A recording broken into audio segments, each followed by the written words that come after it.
Donc, ça va. Alors, je crois c'est ici Suzanne Snelling, spécialiste principale en application des connaissances au Centre de collaboration nationale des méthodes et outils. Bonjour à tous. Nous sommes très heureux de vous présenter aujourd'hui ce webinaire de la série Plein feu sur les méthodes et les outils. Merci et bienvenue à tous ceux et celles qui sont parmi nous. Aujourd'hui, nous aborderons de l'outil diagnostic de l'action en partenariat. Et je vois déjà qu'il y en a qui indiquent d'où ils viennent, du Cameroun, de Montréal. Alors, si vous êtes là, utilisez s'il vous plaît la fenêtre de clavardage pour indiquer d'où vous venez aujourd'hui. Et voilà, attendez une minute. Voilà. Alors, avant de commencer, voici quelques rappels liés au déroulement du webinaire.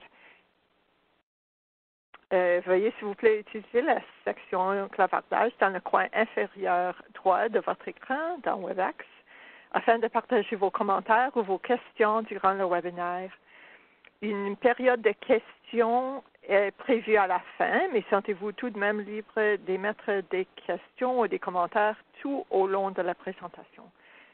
Veuillez vous assurer que vos commentaires dans la section clavardage sont partagés avec tous les participants, de sorte qu'ils puissent voir vos questions s'ils advenaient qu'ils aient les mêmes. Pour la présentation aujourd'hui, nous recommandons l'utilisation d'une connexion Internet filière et non du Wi-Fi. Si vous éprouvez de la difficulté à vous connecter, vous pouvez communiquer en tout temps avec la ligne de soutien WebEx. Le numéro se trouve sur cette diapositive et il sera aussi affiché dans la section clavardage. Kate Turner est également disponible pour vous aider à régler tout problème technique. Alors, n'hésitez pas à envoyer un message à Kate chez Health Evidence par le biais de la fenêtre de clavardage en cas de besoin.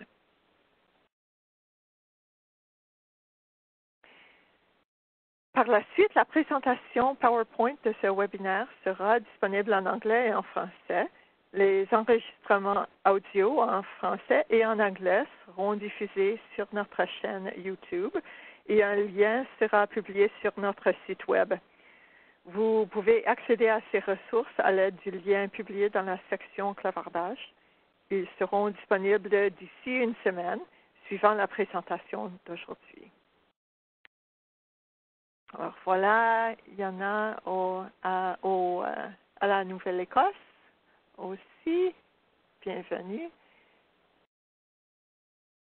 Alors, une petite sondage. La première question de sondage aujourd'hui, nous souhaitons en savoir un peu plus sur notre participants et participantes. Nous nous demandons combien de personnes suivent la séance d'aujourd'hui avec vous. Veuillez nous indiquer si vous participez seul, si quelques collègues sont avec vous ou si vous faites partie d'une plus grande groupe. Vous pouvez répondre à l'aide de la fenêtre des questions de sondage située au côté droit du WebEx et n'oubliez pas de soumettre vos réponses après avoir effectué votre sélection. Je vais laisser un tout petit moment pour répondre.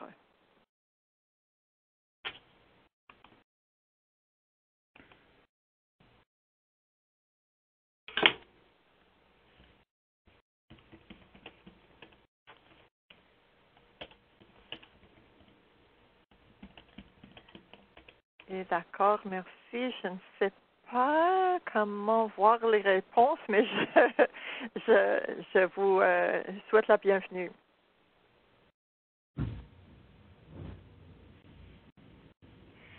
Alors, j'aimerais vous souhaiter la bienvenue à la série de webinaires Plein feu sur les méthodes et les outils du CCNMO. Comme je l'ai déjà mentionné, nous allons aujourd'hui parler de l'outil diagnostic de l'action en partenariat. Nous allons partager le lien vers notre rapport sommaire pour cet outil dans la section clavardage et nous partagerons également les liens pertinents au fil de la présentation auquel vous pourrez accéder directement. Pour ceux d'entre vous qui ne seraient pas familiers avec le Centre de collaboration nationale des méthodes et outils, nous sommes l'un des 6 centres de collaboration nationale au pays, financés par l'Agence de la santé publique du Canada. Le CCNMO se trouve à l'Université McMaster à Hamilton, en Ontario, tandis que les autres centres de collaboration nationale sont axés sur l'utilisation de données probantes dans les domaines particuliers de la santé publique.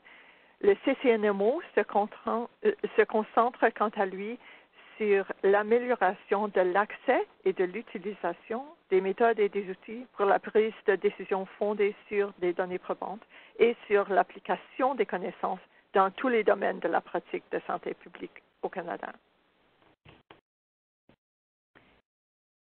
Le CCNMO offre de nombreux produits et services qui sont accessibles sur notre site Web, dont quelques-uns sont énumérés sur cette diapo.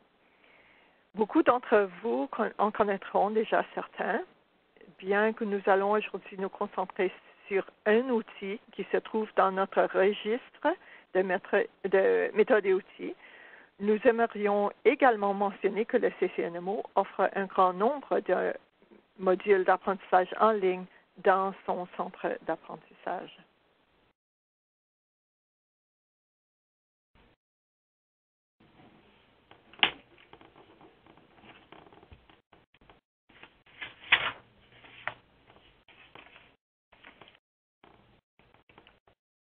Alors, aujourd'hui, nous allons parler de l'outil diagnostic de l'action en partenariat.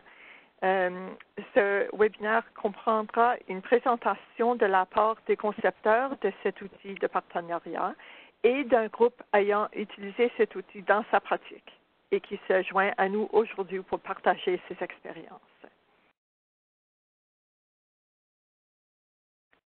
Nous avons à présent une deuxième question pour les participants. Nous aimerions savoir combien d'entre vous connaissez l'outil dont nous allons parler.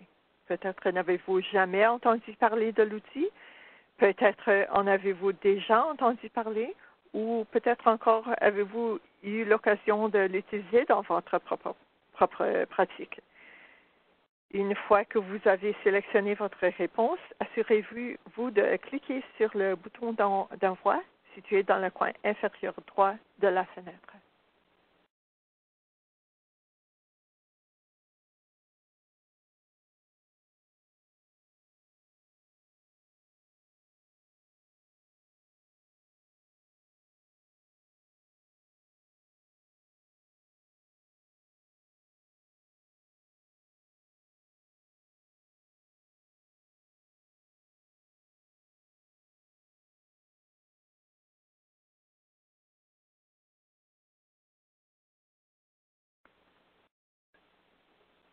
Alors voilà, je regrette, je ne sais pas comment voir les réponses au sondage, mais quand même, je vous souhaite la bienvenue et on recommence.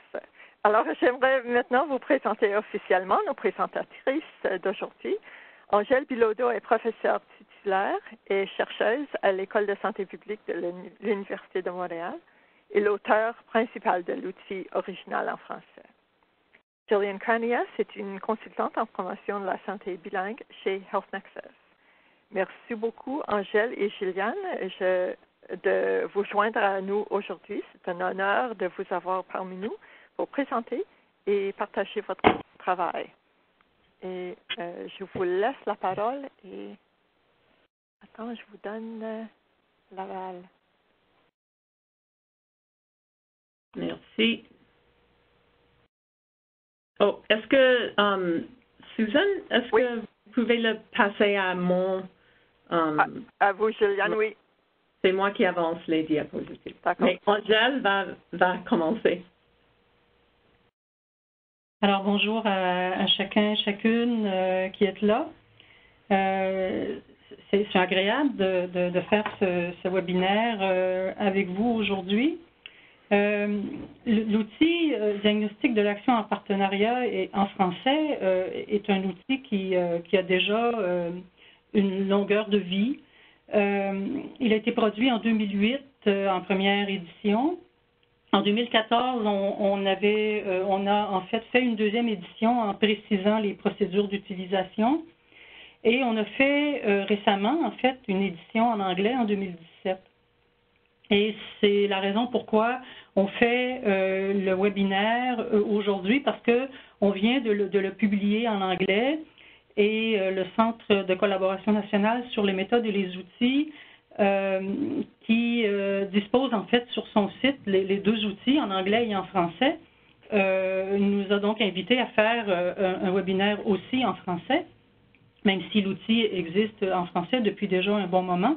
En fait, l'idée centrale aujourd'hui, c'est que il est toujours intéressant de disposer d'outils bilingues qui ont été rigoureusement traduits pour favoriser le travail collaboratif dans différents projets entre les communautés en fait anglophones et francophones au Canada. Donc, Gilliane va alterner avec moi la présentation de l'outil. En fait, c'est avec elle qu'on a travaillé la traduction. En fait, c'est que Health Nexus a aussi un rôle de service bilingue en français et en anglais en promotion de la santé au Canada. Donc, ça s'inscrit beaucoup dans ce contexte-là de leur rôle. Alors, on y va avec, je dirais, deux points principaux sur cet outil. Il s'agit d'un outil donc, qui sert à évaluer la qualité des partenariats, qui est facile d'usage et fondé sur les meilleures pratiques dans le domaine. Et son utilité, en fait, c'est évaluer le degré d'atteinte de 6 conditions de la qualité de l'action en partenariat. Sur la diapo suivante, on va faire une brève description de cet outil-là. D'abord, il faut dire qu'il opérationnalise, donc il rend dans des questions concrètes une théorie de moyenne portée qu'on a travaillé, qu'on a fait émerger d'études de cas basées sur la théorie de l'acteur réseau. Cette théorie de moyenne portée établit 6 conditions d'efficacité des partenariats. Quand je parle de théorie de moyenne portée, ce que je veux dire, c'est que c'est une théorie qui est entre les grandes théories générales du social, comme par exemple la théorie de l'acteur réseau, et des théories très locales qui sont établies sur un cas local. Donc, c'est une théorie de moyenne portée, dans le sens d'une théorie intermédiaire sur l'action en partenariat, donc dans un domaine d'action précis. Donc, ça permet d'identifier les difficultés et les forces des partenariats autour de ces 6 conditions. Et c'est un outil d'auto-évaluation, un outil collectif qui permet aux praticiens de situer leur partenariat en fonction de 3 niveaux d'atteinte de chaque condition ou de chacun des 18 items qui composent l'outil et de porter un jugement, en fait, en se référant aux meilleures pratiques. Dans la boîte de clavardage de votre webinaire, vous avez un chapitre qui a été fait par Louise Potvin et Carole Clavier en 2012, qui a été publié aux presses de l'Université de Montréal dans un bouquin qui s'appelle « Construire l'espace socio-sanitaire ». Et ce chapitre-là explique ce qu'est la théorie de l'acteur réseau. Donc, ça vous permettra de vous familiariser si vous le souhaitez. Maintenant, une précaution concernant cet outil-là. En fait, il est utile dans un partenariat quand le partenariat est assez formé, on pourrait dire, assez avancé. Si le partenariat est juste un lieu d'échange d'informations ou de réseautage, c'est pas suffisant pour que l'outil soit utile. Il faut que le partenariat soit engagé dans un projet précis qui bénéficie de ressources et qui a l'idée de produire des projets d'intervention, si on veut. Ensuite, oui, c'est ah non, je vais avant. Oui. Alors, avant qu'on entre dans la procédure de traduction avec Gilliane, je vais d'abord préciser que cet outil-là, en 2008, quand on l'a produit, avait été assez rigoureusement validé On avait d'abord établi un outil avec une échelle de Likert, puis on a vu que ça ne marchait pas. On a fait des pré-tests et ça ne fonctionnait pas pour ce genre de mesures-là. Et ensuite, au lieu d'avoir une échelle de Likert, on a remplacé ça par 3 options. Des options donc concrètes qui sont liées à des pratiques et qu'il y a donc 3 options qui sont de la plus forte à la plus faible. Et là, on a testé sur 28 partenariats. Et on a vu que l'outil permettait, et c'est ce qu'il y a sur la diapo, là, donc d'avoir une bonne convergence entre les répondants. Donc, autrement dit, les répondants, ils s'entendent sur la qualité de leur partenariat, donc ils ont à peu près les mêmes idées en tête quand ils répondent.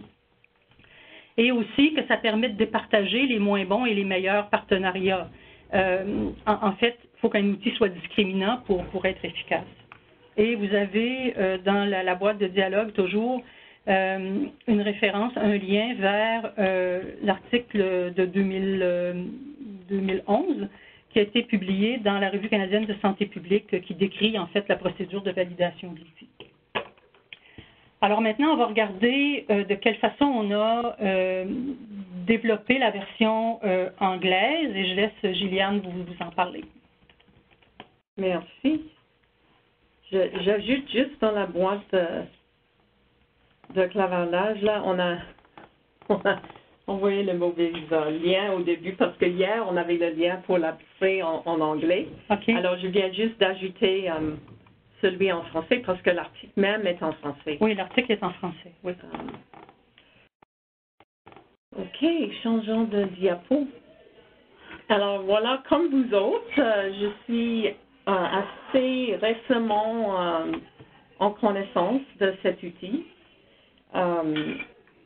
Je travaille en Access Santé et nous, en tant qu'organisme, depuis 30 ans, on accompagne les individus, les organismes et les réseaux à mobiliser les connaissances diverses et les partenariats pour bâtir les communautés équitables et en santé.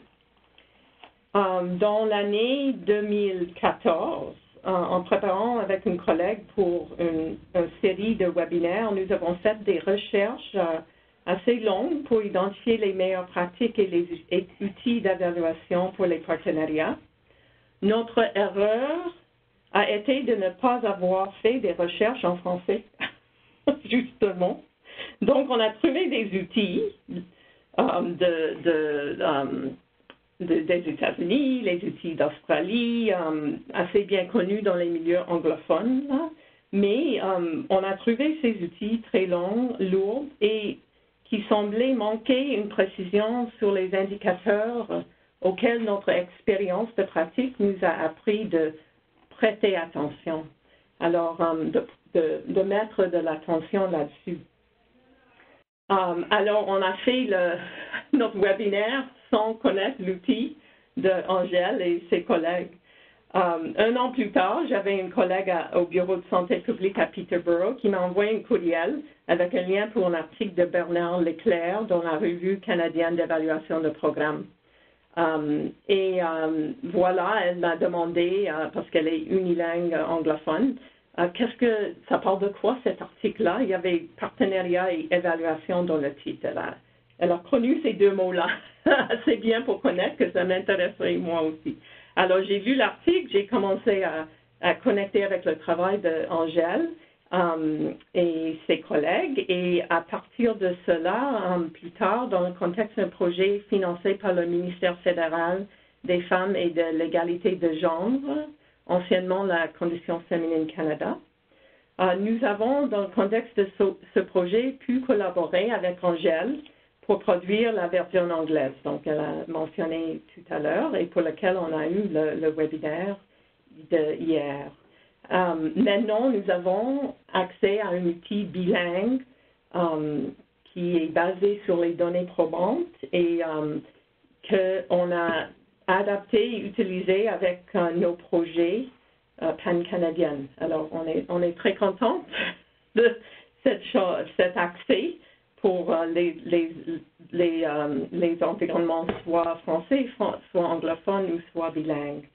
La méthodologie de traduction qui est énumérée ici dans cette diapo a inclus la traduction par un comité d'experts. Tous les membres du comité d'experts étaient des personnes bilingues une personne de l'académie, une autre de pratique. On avait Angèle, etc. sur ce comité-là. Et nous avons travaillé à partir de 2 traductions parallèles pour construire une version test de l'outil en anglais. Et ensuite, on a fait un pré-test par entrevue de groupe auprès d'usagers cibles. À partir de cette méthodologie qui était préparée par Angèle selon la littérature, on a pu produire une version anglaise qui a l'équivalence à l'outil en français et avec une adaptation culturelle au contexte cible. Après le webinaire, vous allez recevoir un lien pour une fiche là, un feuillet de référence. Il y a des références derrière l'outil académique là, et aussi d'autres références de côté de pratique. Et là-dedans, vous trouverez, c'est un article en anglais qui va être publié cette année par la Revue canadienne d'évaluation de programmes, qui parle de cette traduction et aussi un peu les fondements de l'outil qui peut servir au public anglophone. Donc, maintenant, nous retournons à l'outil original et je vais partager 2 diapos qui reflètent le contenu dans l'introduction à l'intérieur de l'outil même. C'est-à-dire, c'est pour dire qu'il y a 3 options pour effectuer un diagnostic collectif avec cet outil. Un groupe peut répondre collectivement au questionnaire en discutant du degré d'atteinte de chacune des 18 items ou même des 6 conditions. Aussi, les membres d'un groupe peuvent répondre individuellement au questionnaire et ensuite apporter leurs réponses pour s'engager dans une réflexion collective. Et 3e option est de remplir le questionnaire individuellement et de manière anonyme et ensuite compiler les réponses pour préparer un rapport pour discussion collective. Le lien ici sur le diapo, que je vais, plus tard je vais le mettre, c'est peut-être le même lien que j'avais mis tout à l'heure là, où vous pouvez aussi, même les membres d'un partenariat peuvent compléter en ligne et ça rend les résultats après de l'avoir complété en ligne. Aussi aujourd'hui, avec la présentation de Marie-Pierre, vous allez entendre parler d'une 4e option pour l'application de l'outil. Donc, on voit que c'est un outil très flexible aux besoins spécifiques de partenariat. Alors, à partir des options, il y a 3 diagnostics possibles. Ça serait un diagnostic ponctuel de l'état du partenariat, où les items ou conditions fortes qui ont sorti fort ou faibles indiquent les forces et les faiblesses de partenariat. Les items non convergents sont les zones possibles de controverse et donc quand il y a des réponses comme telles, c'est une occasion pour les membres du partenariat à investiguer pour mieux comprendre qu'est-ce qu'il y a derrière les non-convergences. Et finalement, pour les items non répondus, ça peut refléter que des aspects importants échappent à une partie des répondants. Aussi, vous pouvez l'utiliser de manière longitudinale en refaisant un diagnostic à partir d'un changement de temps. Et finalement, ce qui peut être intéressant, c'est dans le contexte où il y a plusieurs partenariats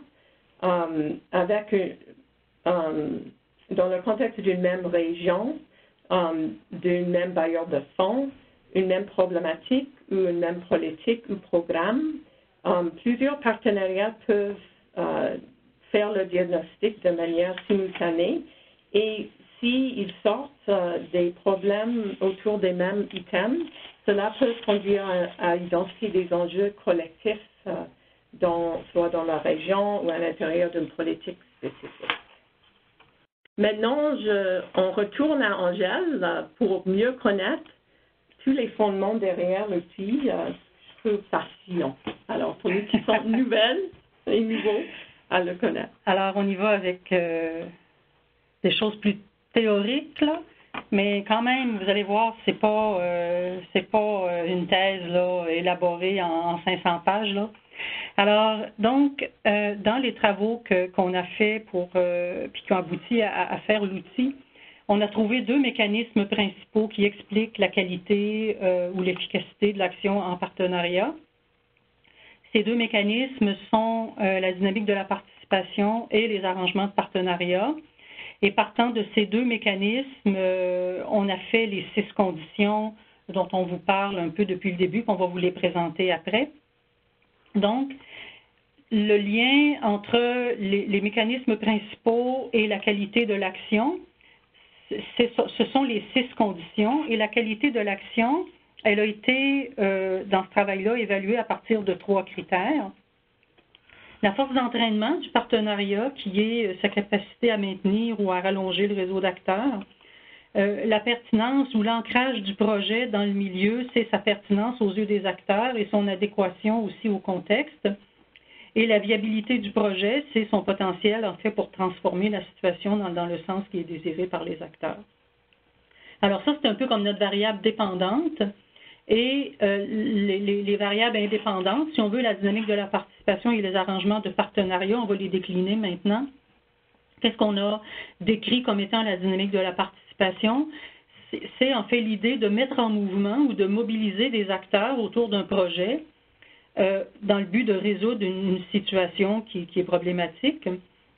Cette définition-là d'un projet qui vient avec la mise en mouvement, elle va être plus, disons, porteuse de succès si elle est donnée comme provisoire.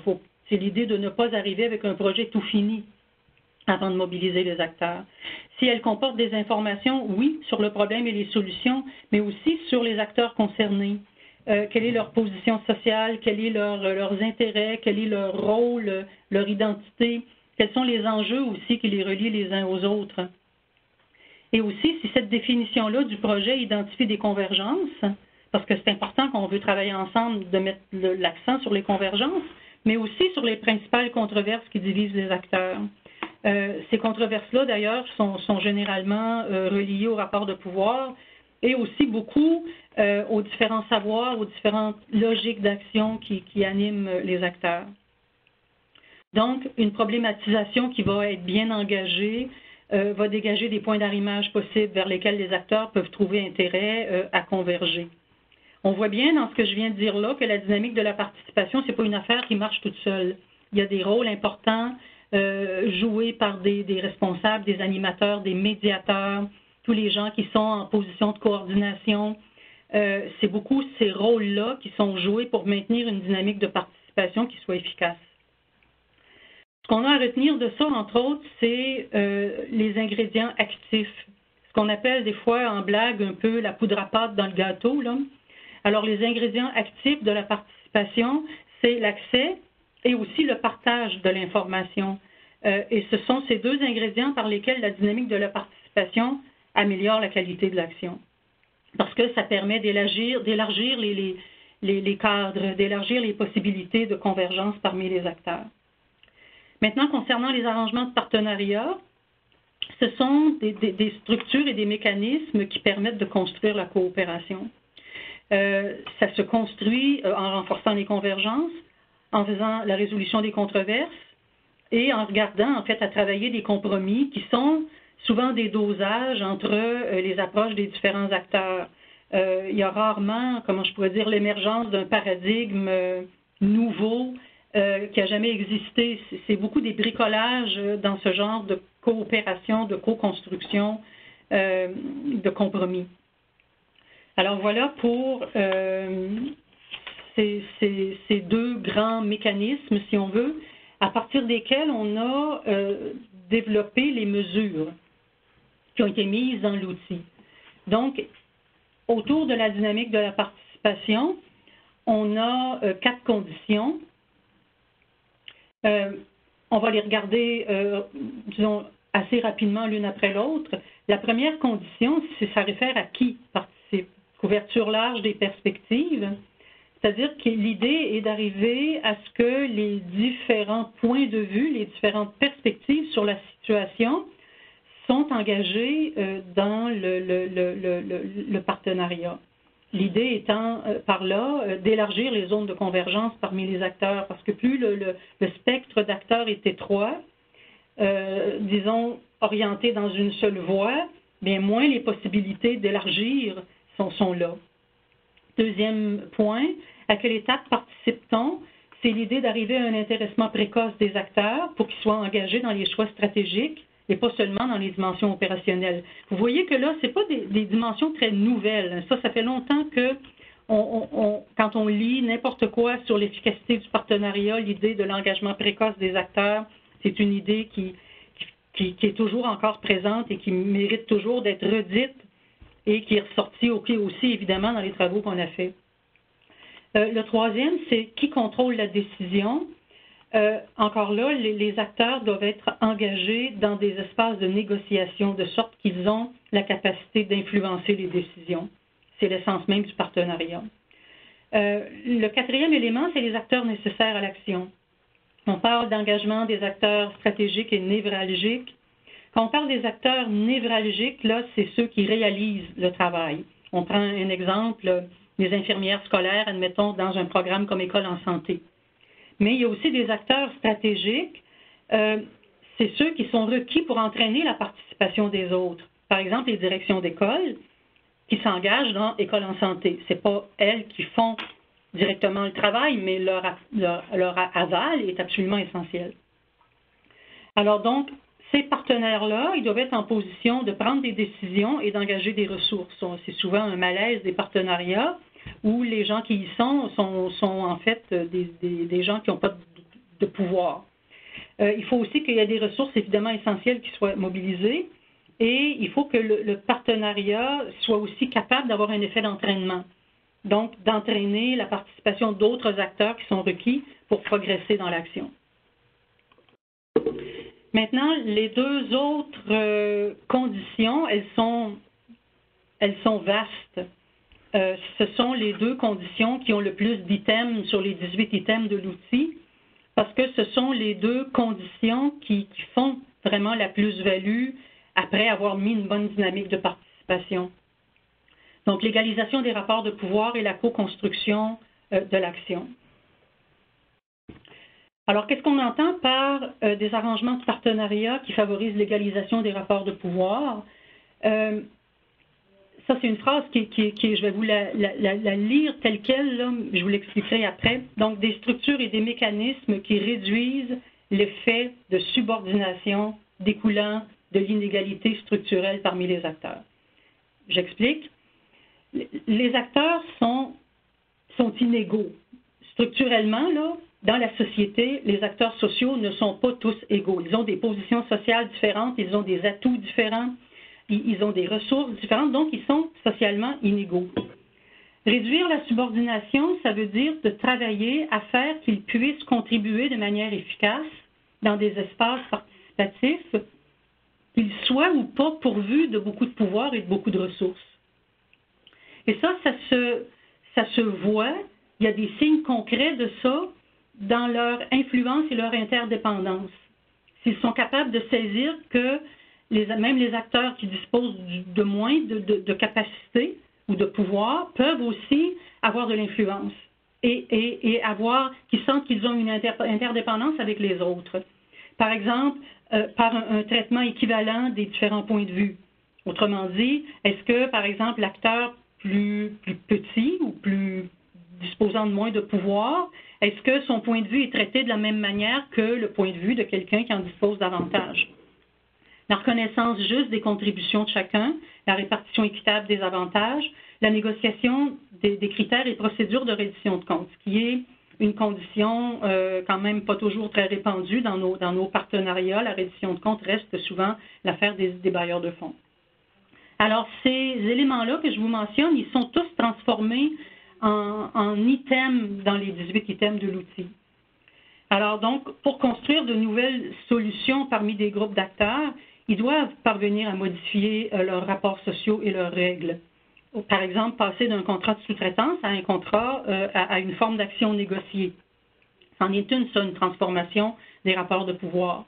Parce que ce qui est essentiel, c'est que l'égalisation des rapports de pouvoir, elle est nécessaire pour que les acteurs parviennent à conjuguer leur savoir, leurs pratiques, leurs ressources. Et d'un autre côté, en revanche, des partenariats, en fait, disons, où il y a un contrôle de la décision par certains acteurs, où on prédétermine les rôles, où autrement dit, certains acteurs exercent un grand contrôle sur ce qui s'y passe dans le partenariat. Ben, cela fait qu'il y a certains acteurs qui sont empêchés de faire valoir leur savoir ou leurs atouts. Et ça prive le projet d'idées et de ressources et ça restreint l'étendue des possibilités d'action. Il y a juste à avoir en tête, si vous essayez d'imaginer ça, disons, la participation des groupes les plus exclus de la société dans des instances intersectorielles, qu'est-ce que ça peut changer sur la manière d'organiser les services. Pensons, je sais pas, aux utilisateurs de drogues injectables ou aux sans-abri ou des populations comme ça qui ont très peu de pouvoir dans notre société, là, mais que si on les écoute, ça peut vraiment transformer les possibilités d'action. Et un autre point que je veux ajouter aussi là-dessus, c'est que les acteurs qui disposent davantage d'atouts ne sont pas tenus de mobiliser tous leurs atouts en tout temps. S'ils veulent travailler, non pas dans l'intérêt seulement de leur organisation, mais surtout dans l'intérêt public, ils ont peut-être avantage à des moments précis de laisser de l'espace et de ne pas utiliser toujours tous leurs atouts pour contrôler la situation. Alors voilà pour cette cinquième condition. La sixième concerne, et c'est la dernière des 6 conditions, donc ça concerne les arrangements qui supportent la co-construction de l'action. Quand on parle de co-construction de l'action, là, on est vraiment dans la combinaison, dans la conjugaison. On n'est pas dans la coordination seulement. Donc, on n'est pas en train d'additionner des actions, mais on est en train de les fondre ensemble pour faire quelque chose de plus complet, de plus performant, si on veut, de plus costaud. Alors, ces arrangements-là, ce sont des processus qui renforcent les convergences parmi les acteurs et qui soutiennent aussi la résolution des controverses. On va y revenir sur la résolution des controverses à l'instant. Des exemples de processus. Échanger sur une diversité de points de vue pour élargir les possibilités d'action. Ouvrir des discussions sur des divergences et soutenir leur résolution. Parvenir à dépasser les intérêts propres de chaque acteur ou de chaque secteur pour converger vers l'intérêt commun.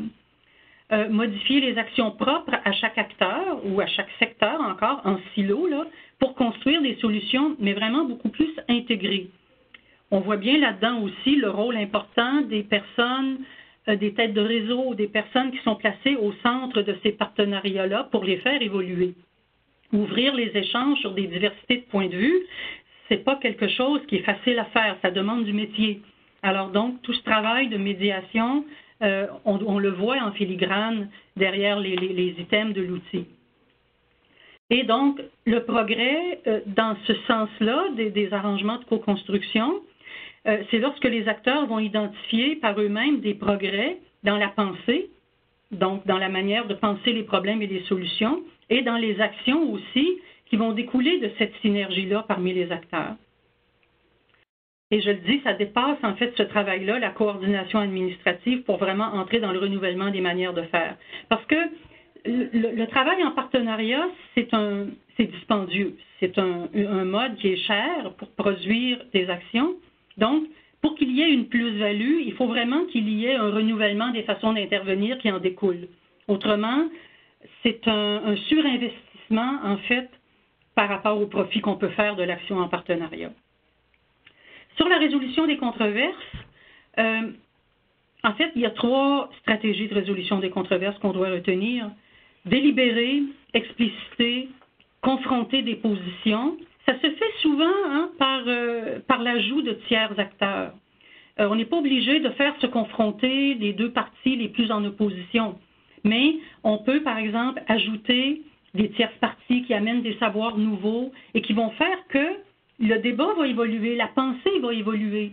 Et personne n'a intérêt dans ce genre d'exercice-là à rester tout seul assis sur le banc. Les gens finissent par se déplacer, par réévaluer leur position, et ça entraîne donc des nouvelles façons de penser les choses.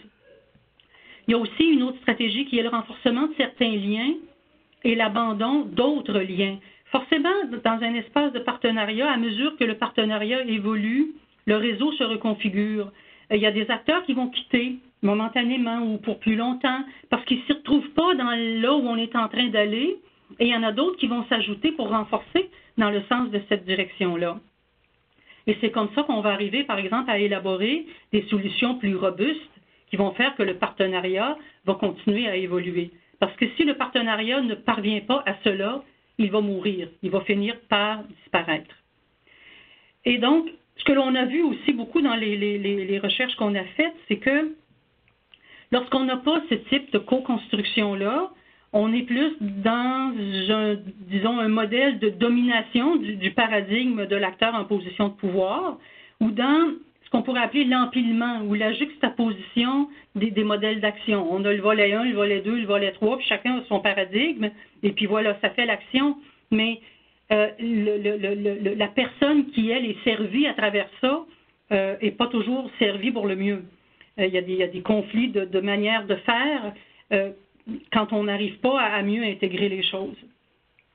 Alors voilà, ça c'est grosso modo les 6 conditions qui sont sorties de nos travaux, mais qui sont aussi mesurées dans l'outil. Et ce que j'aimerais faire maintenant dans les 4 prochaines diapos, c'est un bref rappel, hein, parce que c'est des notions qui ont été dites là que j'ai exposées, mais de rappeler quand même quelques notions centrales de cette théorie-là et de l'outil. Je vais vraiment les passer rapidement, là.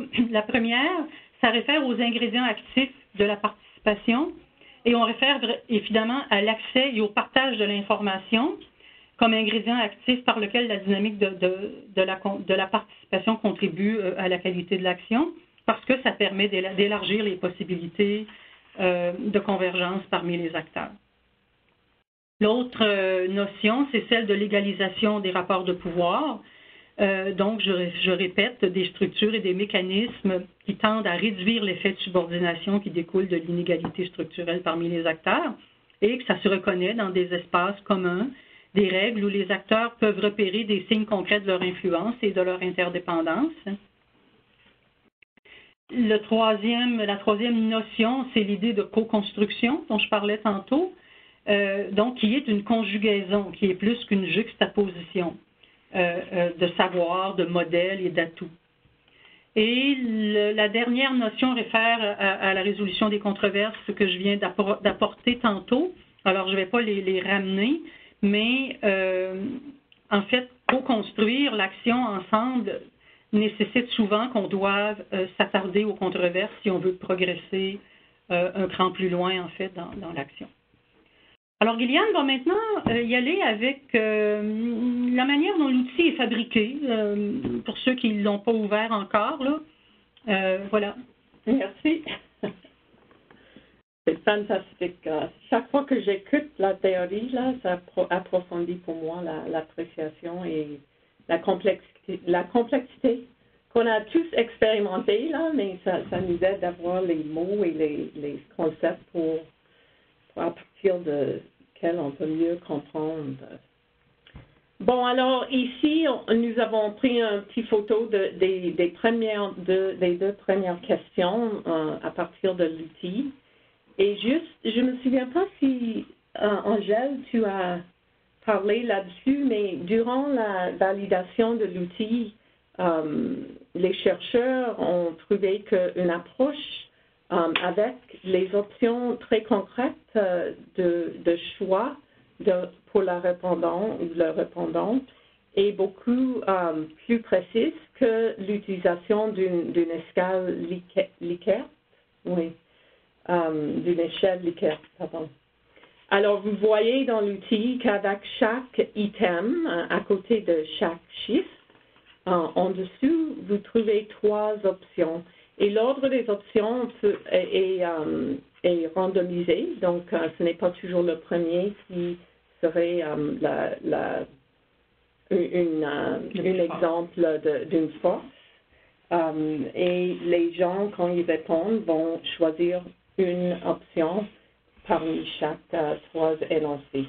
Juste peut-être dire que dans les instructions qui accompagnent l'outil, vous avez quels items ont le A ou le B ou le C étant le plus fort ou le plus faible. Pour calculer les résultats ensuite, ça fait partie de l'outil. Alors maintenant, en question de temps, on va passer rapidement par tous les 18 items pour qu'on puisse avoir du temps pour Marie-Pierre pour sa présentation. Alors, ici, avec la première condition, la participation doit être suffisamment étendue pour rassembler la diversité des perspectives ayant cours sur la situation, de sorte à élargir la zone de convergence parmi les acteurs. Alors ici, c'est la première et deuxième question dans la questionnaire. Pour la deuxième condition et la troisième question, c'est les acteurs doivent être mobilisés pour les choix stratégiques et non seulement pour les aspects opérationnels. Avec la troisième condition, on a un item qui parle de comment les partenaires doivent être engagés à un degré qui dépasse la consultation et dans un processus qui leur permet d'influencer la décision. Pour la quatrième condition, on voit beaucoup plus d'items dans l'outil. Les acteurs, comme déjà dit par Angèle, les acteurs névralgiques sans qui l'action ne peut être réalisée et stratégiques, qui sont requis pour entraîner la participation des acteurs essentiels, doivent tous être mobilisés. Les partenaires doivent être en position de prendre des décisions et d'engager des ressources et les ressources essentielles pour réaliser l'action. Et ils doivent tous être mobilisés. De plus, le partenariat doit être stable et capable d'entraîner la participation d'autres acteurs requis pour progresser dans l'action. Cinquième, des arrangements de partenariat favorables à l'égalisation des rapports de pouvoir sont des structures et des mécanismes qui réduisent l'effet de subordination découlant de l'inégalité structurelle parmi les acteurs. Pour qu'émergent de nouvelles solutions, les acteurs doivent parvenir à modifier leurs rapports sociaux et leurs règles. L'égalisation des rapports du pouvoir fait que les acteurs parviennent à conjuguer leur savoir, leurs pratiques et leurs ressources pour produire des solutions plus adéquates. Et finalement, dans la co-construction de l'action, il y a 6 items là-dedans. Des arrangements qui supportent la co-construction de l'action sont des processus qui renforcent les convergences parmi les acteurs et qui soutiennent la résolution des controverses qui les empêchent de coopérer. À travers les arrangements, les acteurs peuvent identifier des progrès concrets dans la pensée et dans l'action qui découlent directement de la synergie parmi les savoirs et les atouts des partenaires. Ce travail de conjugaison dépasse l'effort de coordonner et opère dans le renouvellement des façons d'intervenir. C'est la conjugation des paradigmes d'action qui crée la plus-value du travail en partenariat. Et juste pour conclure, Angèle va partager une diapo avec des résultats obtenus avec l'outil qui sont dans une publication qu'on va mettre dans la boîte, dans quelques instants, dans la boîte de clavardage. C'est ça, c'est un travail qu'a fait Bernard Simon-Leclerc au centre affilié universitaire à Bordeaux-Cartierville-Saint-Laurent, dans le nord de Montréal. Il a utilisé l'outil, en fait, pour étudier des partenariats école-communauté dans Bordeaux-Cartierville. Et il a publié ces résultats-là dans la revue canadienne d'évaluation de programme. Et aussi, en fait, il y a un PowerPoint qui est mis en ligne, je pense, dans le document qui recueille toutes les références du webinaire. Là, vous allez le retrouver. Et vous avez ça sur la diapo suivante, c'est-à-dire non, la diapo que vous avez là à l'écran. Ça montre l'exemple de résultats auxquels on peut arriver en compilant les données de plusieurs répondants, disons, dans un même partenariat. Puis ça permet par la suite d'échanger de manière anonyme, dans le sens où la réponse de chacun n'est pas connue des autres, mais ça permet de discuter. Et on voit, par exemple, que dans les 4 diagrammes qu'il y a là, les 2 diagrammes d'en haut, on voit bien que les résultats sont plutôt positifs, dans le sens qu'on est soit moyennement performant, soit assez ou plus performant. Alors que quand on regarde en bas, ce qu'on a plutôt du côté gauche de votre écran, c'est une situation où il y a non-convergence. Ça veut dire que les acteurs de ce partenariat-là ne s'entendent pas sur ce critère-là qui est la répartition des avantages. Il y en a qui trouvent que c'est équitable, il y en a qui trouvent que ça ne l'est pas. Probablement que dans cette situation-là, peut-être les acteurs ne réfèrent pas aux mêmes événements. Peut-être qu'ils réfèrent aux mêmes événements, mais qu'ils n'en ont pas la perception semblable. Et ça, c'est dans la discussion de groupe qu'on va le voir. Qu'est-ce qu'ils avaient en tête quand ils ont répondu? Ensuite de ça, on voit bien, par exemple, que celui de droite, les critères et mécanismes de reddition de comptes sont négociés. On voit bien que dans la plupart des cas, c'est le bailleur de fonds tout seul qui décide, hein, parce que c'est assez faible comme... c'est-à-dire qu'on dit que c'est faible dans la plupart des répondants. Donc, ça permet quand même de donner des portraits de ce genre-là quand on fait du travail de compilation comme ça avec cet outil-là. Marie-Pierre, maintenant, va nous montrer une toute autre utilisation qui est assez fabuleuse. Moi, je me suis amusée beaucoup En fait, j'étais impressionnée par la chose. Alors, je te laisse, Marie-Pierre, voilà, nous présenter ton travail. Oui, merci. Merci, Angèle. J'ai eu la chance de connaître Angèle lors d'un diplôme de 3e cycle en évaluation des programmes, organisations et services de santé qui est offert à l'École de santé publique de l'UDM. Et moi, dans ma pratique, j'accompagne des processus d'évaluation, de recherche-action, de planification stratégique depuis plus de 10 ans, particulièrement dans des contextes d'action intersectorielle. Aujourd'hui, j'aimerais vous parler d'une expérimentation de l'outil qui a été développé par Angèle et ses collaborateurs. Ça se déroule à Montréal-Nord, dans l'un des 19 arrondissements de la ville de Montréal. Dans cet arrondissement, plus de 2/3 des 84 000 résidents sont issus de l'immigration, soit qui sont nés à l'étranger ou au moins un de leurs parents est né à l'extérieur du Canada. Les pays sont souvent l'Haïti, Algérie, Italie, Maroc, Liban. Donc, c'est une population qui est très diversifiée. C'est aussi un quartier qui est marqué par la pauvreté économique. 12,4% de la population active est à la recherche d'un emploi, selon le dernier recensement de 2016. Et 21% de la population est dans une situation de faible revenu.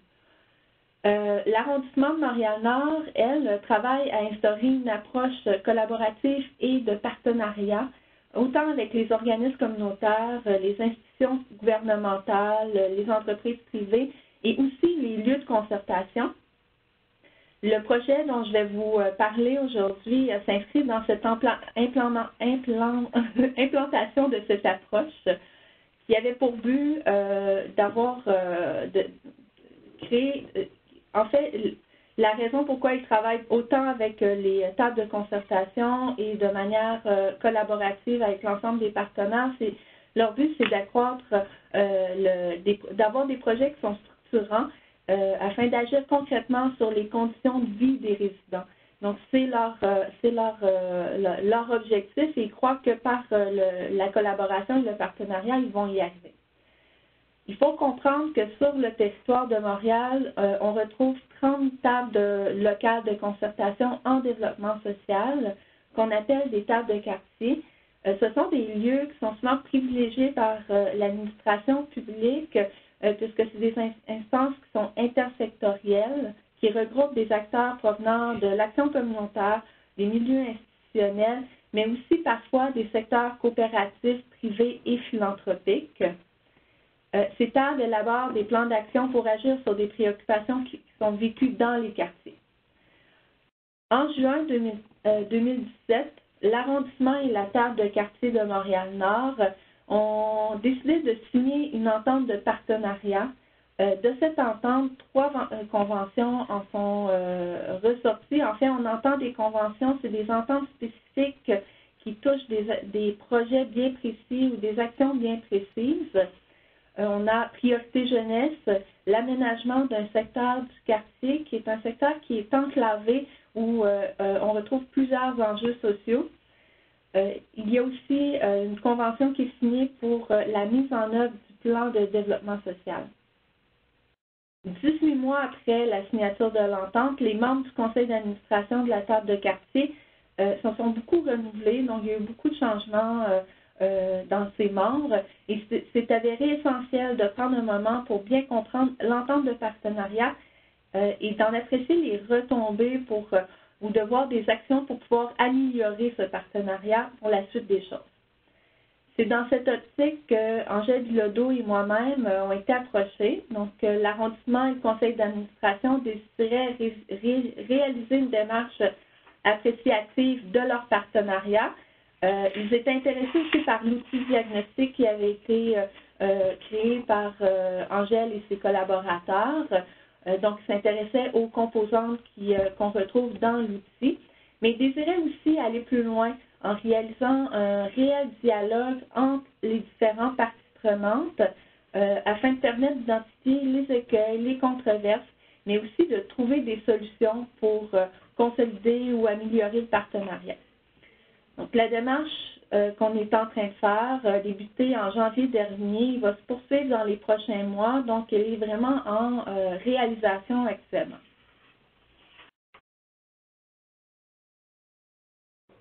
Il y a eu, pour commencer, un comité de suivi s'est mis en place, composé d'une représentante de l'arrondissement et du directeur de la table de quartier de Montréal-Nord. On a mis en place un processus participatif qui comprenait différentes étapes de collecte et d'analyse de données. Dans un premier temps, 11 entretiens individuels sont en cours d'être réalisés. Ces entretiens-là visent à mieux comprendre l'origine du partenariat, aussi sa dynamique, la dynamique à l'origine de celui-ci. Cette étape vise à construire une compréhension commune du partenariat, mais aussi les intentions qui étaient derrière l'élaboration du partenariat au début et apprécier les changements qui ont été, qui se sont produits au cours des 18 derniers mois.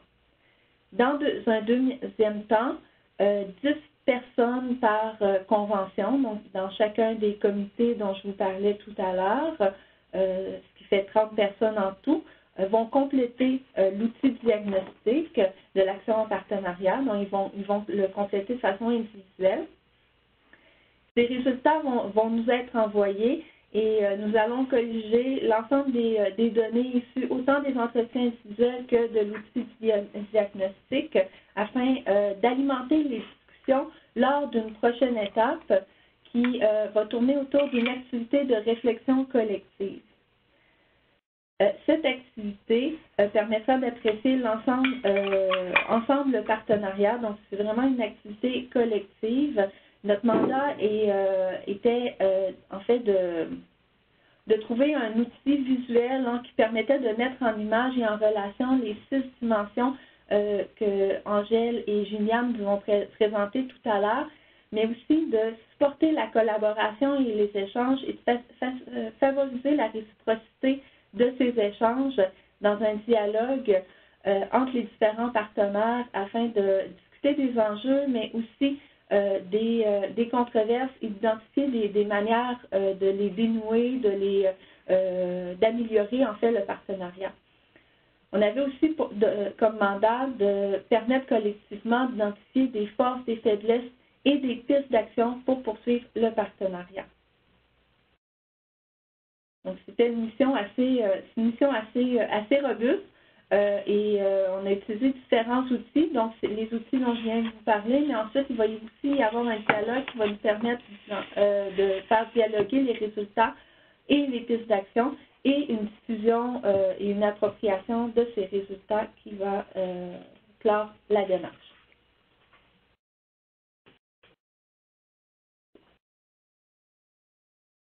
Pour l'animation qui va avoir lieu, c'est-à-dire la rencontre de réflexion collective, nous allons essayer de mettre en image l'ensemble des composantes, des composantes qu'on retrouve dans l'outil diagnostic.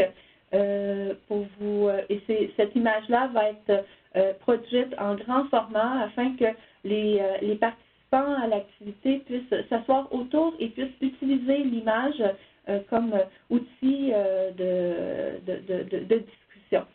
Donc, je vais ajouter les différentes composantes. Vous allez pouvoir voir, donc nous allons questionner l'étendue de la participation en posant des questions comme est-ce que le partenariat inclut tous les points de vue sur les sujets abordés. Nous allons aussi questionner l'étape de participation. Est-ce que les partenaires participent activement à l'ensemble de la réalisation d'un projet, allant de l'analyse du problème à l'élaboration de solutions jusqu'à l'exécution de celui-ci?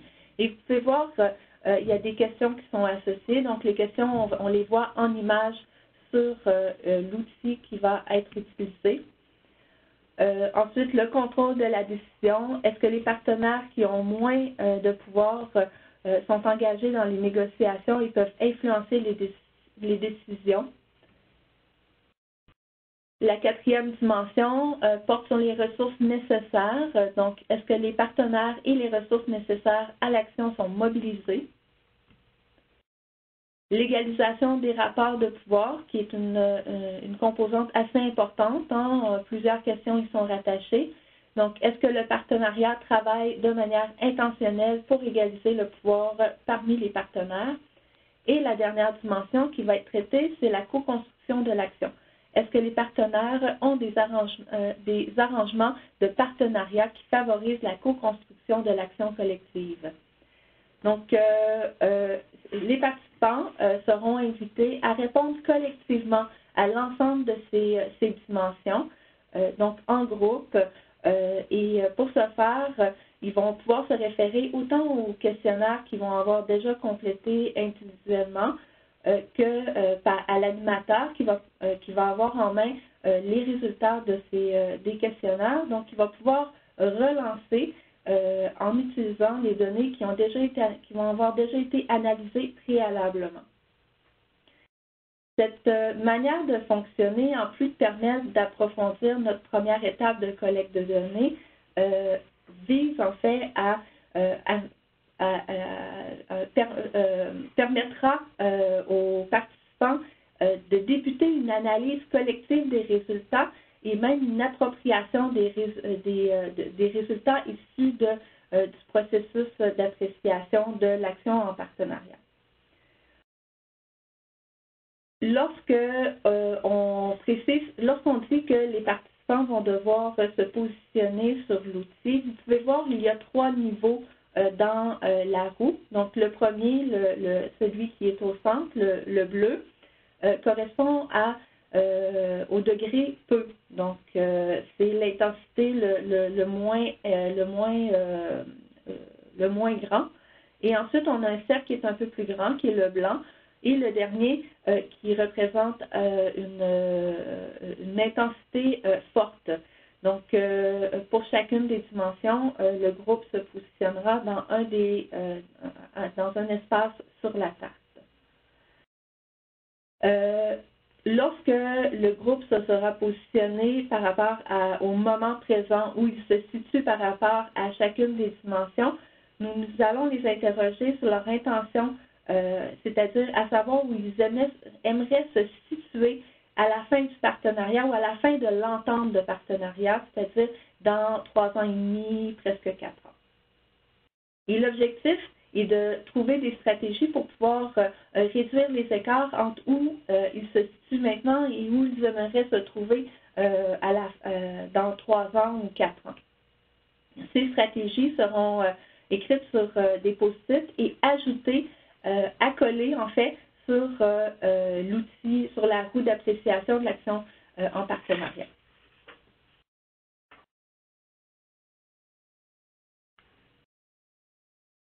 En plus d'être basé sur un ancrage scientifique, les 6 dimensions qu'on a regardées tout à l'heure, la roue nous permet un visuel qui est attrayant, qui favorise la participation. En présentant l'ensemble des dimensions de manière dynamique et interdépendante, donc en un regard, en utilisant l'outil, on va pouvoir voir l'ensemble des dimensions de façon interconnectée.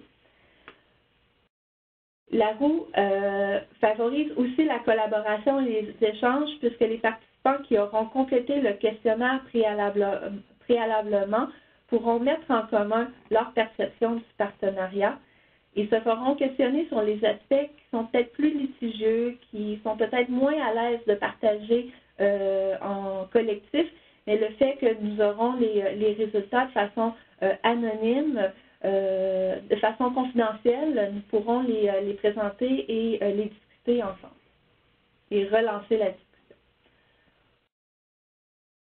Le contexte ludique de la roue facilite aussi les échanges égalitaires entre participants. C'est aussi une manière appropriée de voir les forces et les faiblesses du partenariat afin d'identifier les aspects à améliorer et les pistes d'action pour la suite.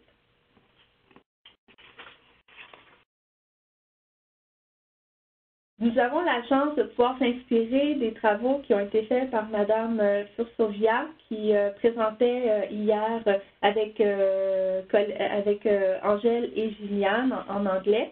Elle a pu expérimenter une roue socratique qui n'est pas exactement pareille, donc on a quand même une adaptation qui est faite où on a une manière de l'expérimenter qui est un peu différente. Mais le fait qu'elle l'a expérimenté va pouvoir nous donner des pistes, des choses à faire attention pour l'application de notre roue socratique. Dans un premier temps, elle précise qu'il faut bien connaître le contexte de partenariat. Dans le cas qui nous concerne, nous avons fait une lecture approfondie et analysé l'ensemble des ententes et des conventions. Et les 11 entretiens individuels vont nous permettre de bien cerner l'essence du partenariat, sa dynamique, ses enjeux. L'outil diagnostic de l'action en partenariat, donc le questionnaire, va être complété aussi préalablement et on va pouvoir analyser l'ensemble des réponses qui va nous permettre d'avoir une bonne connaissance du contexte du partenariat pour ensuite pouvoir susciter les discussions ou questionner les partenaires qui seront présents lors de l'utilisation de la roue socratique ou de la roue de diagnostic du partenariat. Madame Fursovia a aussi noté que l'objectif de la roue consiste principalement à apporter un regard collectif sur l'action. Il ne doit pas représenter la perspective d'un seul groupe d'acteurs.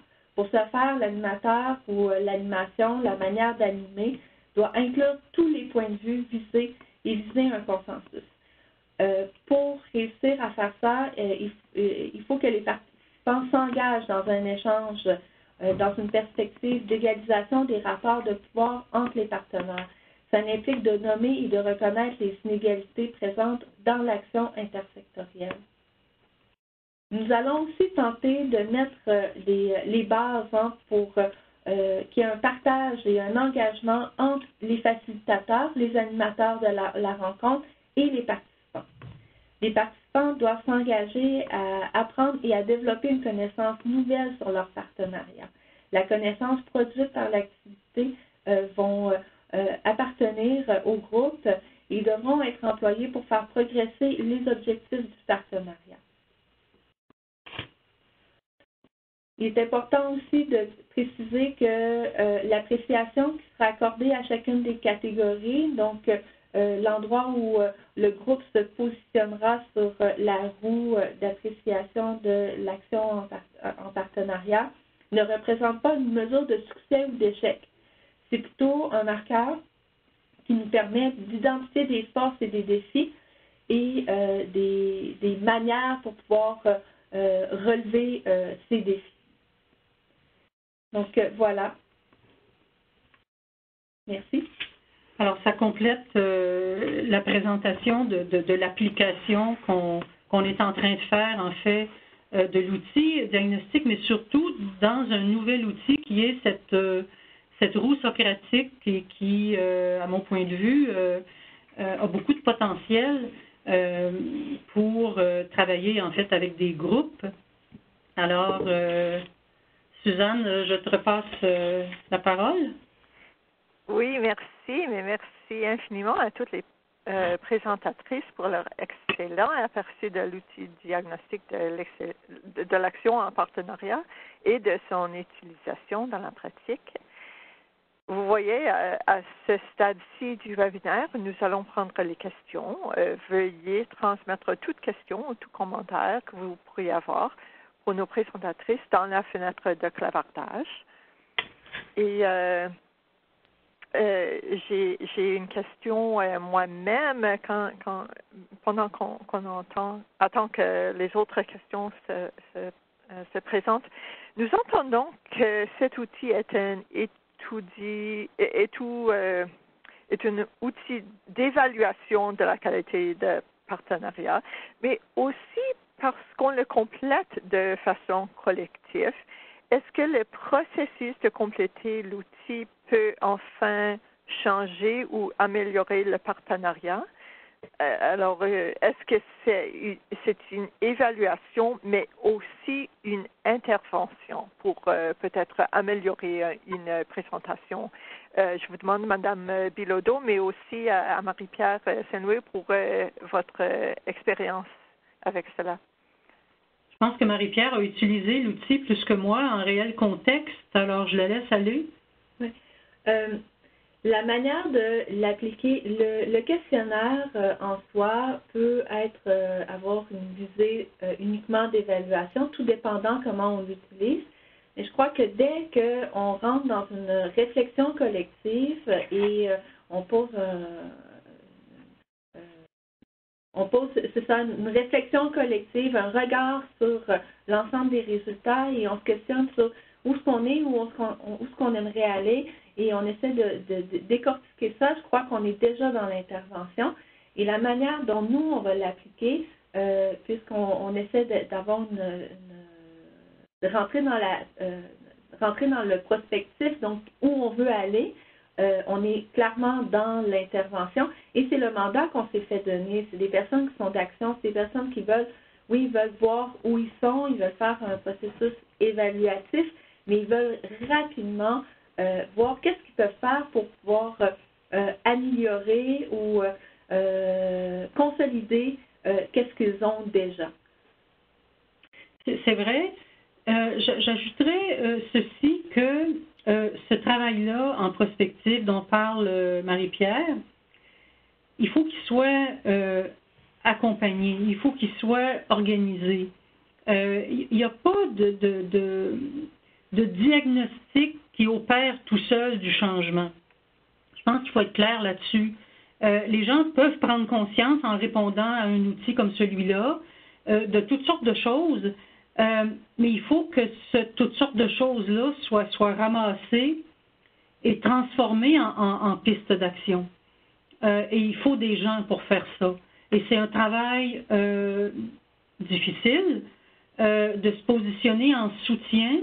Et il faut aussi que les acteurs des partenariats en question, comme ceux avec qui on travaille présentement, Marie-Pierre travaille comme une consultante Alors, le consultant, par définition, n'a pas d'ascendant sur le partenariat en question, mais on est devant des partenaires qui ont une ferme volonté de progresser. Alors, notre travail est donc utile.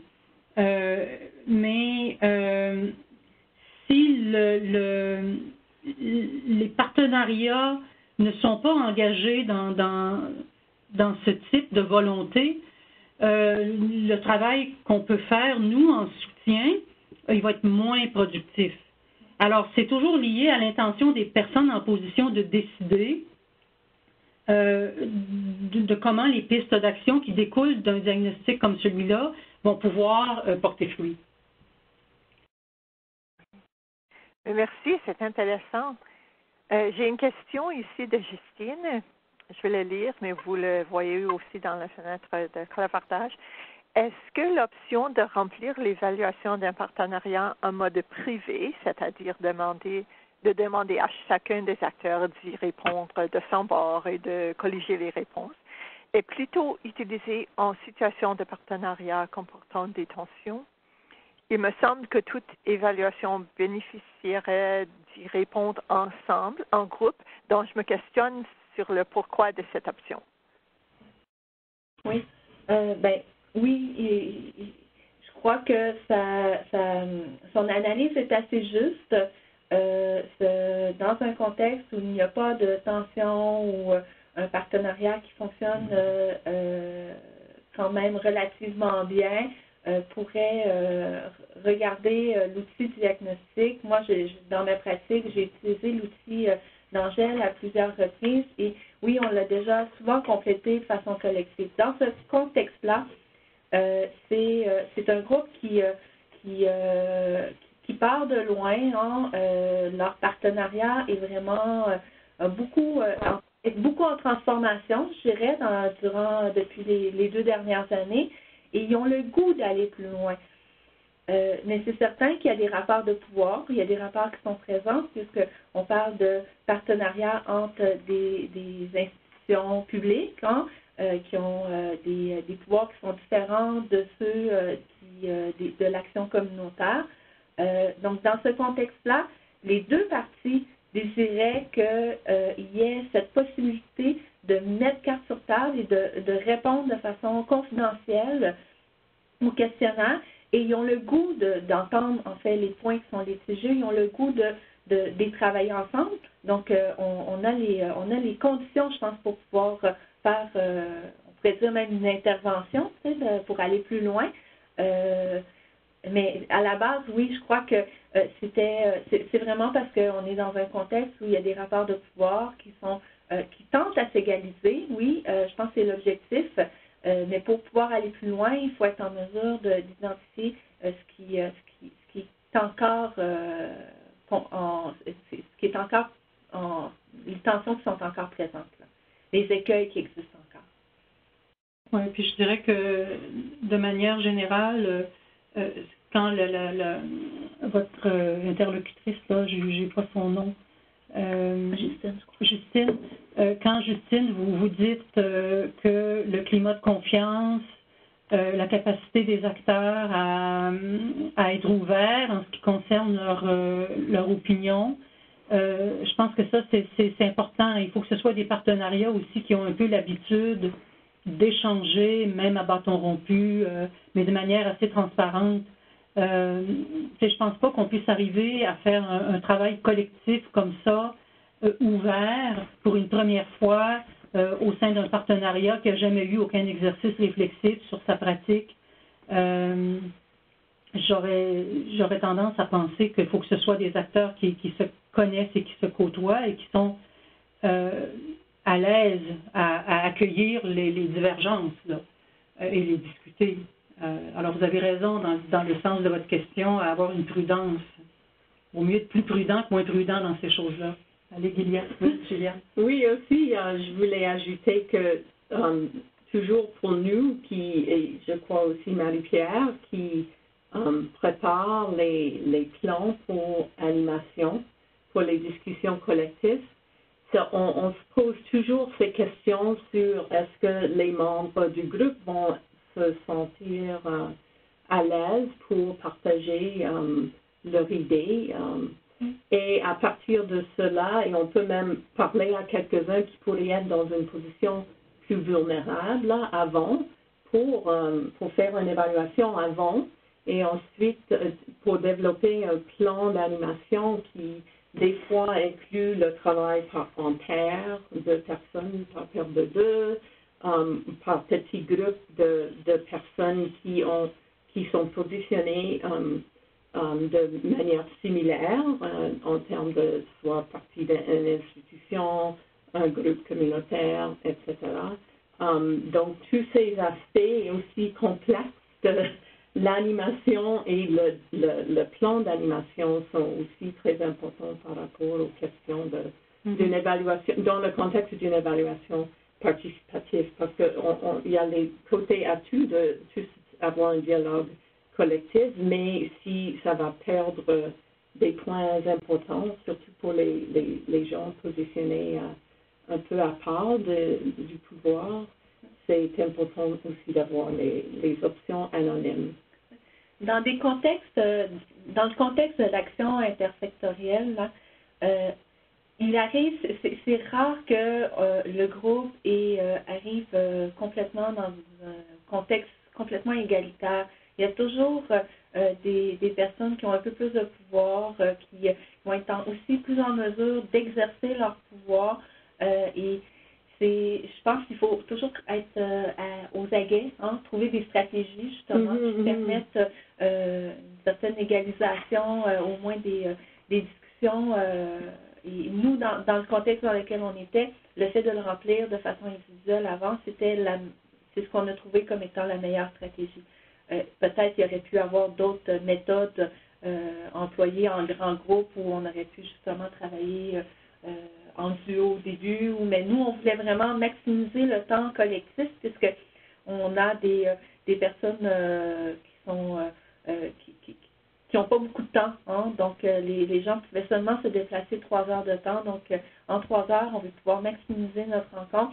Et pour ce faire, le fait de faire un travail préalable, c'est-à-dire de collecter le plus d'informations possible pour pouvoir leur faire un reflet à même la rencontre, c'était la stratégie qui était la plus appropriée.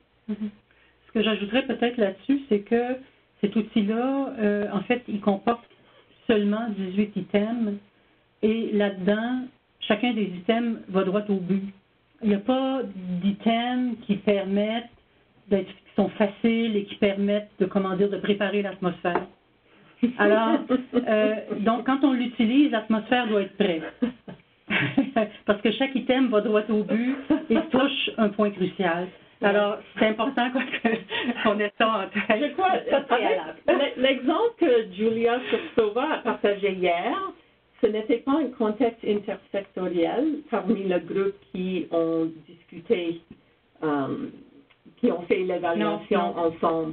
Donc, dans cette situation, ça n'a pas paru comme quelque chose de délicat. Oui. Donc, c'est comme tu viens de le dire, dans les contextes intersectoriels. Et aussi, une autre chose que j'ai remarqué, même moi, quand je veux bien partager le pouvoir et le dialogue, les professionnels, nous avons plusieurs instances de se voir entre les réunions de partenariat et de discuter de nos idées, nos perspectives et nos expertises. Mais les membres de la communauté, il est possible qu'ils ne vont pas se voir sauf dans ce milieu-là. Donc, ils sont à une perte de temps, de ressources pour avoir articulé déjà, pour être prête dans une discussion de groupe sans avoir eu peut-être une réflexion individuelle avec le questionnaire. Peut-être ça, c'est aussi une raison. Un autre point aussi, je pense qu'il faut regarder là-dedans, c'est la culture qui est dominante dans le milieu où on se situe. Je vais prendre un exemple, les grands partenariats intersectoriels régionaux, le système alimentaire montréalais, mettons, ou tous les grands partenariats qui ont eu lieu au Québec autour de Québec en forme ou de ce genre de grands partenariats régionaux qui sont beaucoup ancrés dans la culture bureaucratique, la culture technocratique. Alors là, c'est beaucoup plus facile de travailler avec un outil comme ça de manière anonyme. Parce que les gens, ils ne sont pas habitués de communiquer sur ce type de questions-là dans cet espace-là. Merci. J'ai un commentaire de Justine qui dit qu'elle est tout à fait d'accord avec votre lecture du partenariat intersectorial. Je travaille à la Coalition montréalaise des tables de quartier et je vois tout à fait la pertinence de l'application d'un tel outil au sein des tables et de leur partenariat. Oui, d'ailleurs, les tables ont travaillé à la validation de cet outil-là dès les premières versions. Ça retourne, c'est ça? Oui, mais c'est intéressant. Alors, dans quelques instants, on va compléter notre temps ensemble. Il y a une autre question de sondage. Est-ce que cette méthode ou cet outil pourrait-il être utile dans votre pratique? Vous pouvez répondre. Et là, je veux encore remercier à nos présentatrices. Ça a été vraiment intéressant. C'est un bon outil et j'ai bien aimé vous entendre parler. Alors, ça pourrait vous être énormément utile ou quelque peu. Alors, je vous remercie pour ces réponses-là. Il y aura un sondage court de l'évaluation. Donnez vos idées sur le webinaire. Ça va s'ouvrir quand on termine ici. Une autre question de sondage, la dernière. Quelles sont vos prochaines étapes? Est-ce que vous allez accéder à l'outil présenté? Peut-être lire le sommaire de l'outil qui est décrit à notre site web? Envisagez l'utiliser dans votre pratique ou parler de l'outil à un collègue. Vous pouvez indiquer toutes les réponses qui s'appliquent.